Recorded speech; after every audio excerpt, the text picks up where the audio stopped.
I'm Marchese Robinson, a post-doctoral researcher at the University of Leeds. I've been contributing to the benchmarking of atomistic models for lattice energies in ADDoPT and to the related issue of statistical modelling of temperature-dependent solubility of organic crystalline materials. I've been looking at the effect of incorporating different kinds of solid-state descriptors into the solubility models. Specifically, these solid-state descriptors were melting point data or lattice energies and 3D descriptors calculated from experimental crystal structures.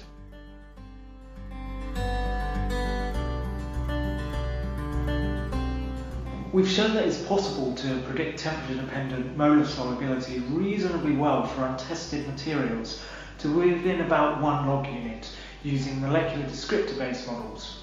Whilst our results suggest that including solid-state information doesn't seem to be terribly important to predict temperature-dependent solubility profiles, if we had polymorph-specific data and better lattice energy methods, we could perhaps improve the models. Still, being able to calculate lattice energy remains important, both because this is related to other processability factors like material hardness, but also because there is work in the literature showing that decomposing solubility predictions into explicit solid state and solvation terms aids understanding of the solubility limiting features.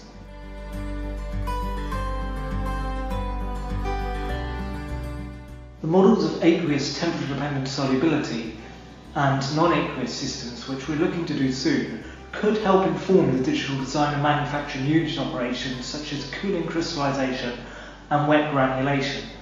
This would be a tremendous advantage compared to the current state of play within industry, where at least some solubility data for the relevant solvents and temperatures are required for the material of interest when designing these unit operations. Potentially, there are some substantial savings in design time and money to be made and shortened development cycles.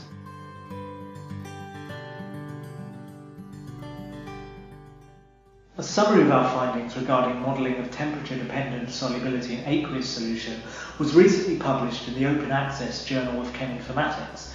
That paper also provides all of the necessary source code, datasets and step-by-step instructions to reproduce our results and the final models. Otherwise, industrialists interested in accessing the already trained models, saved as our data files, would be very welcome to contact myself or Professor Elaine Martin at the University of Leeds.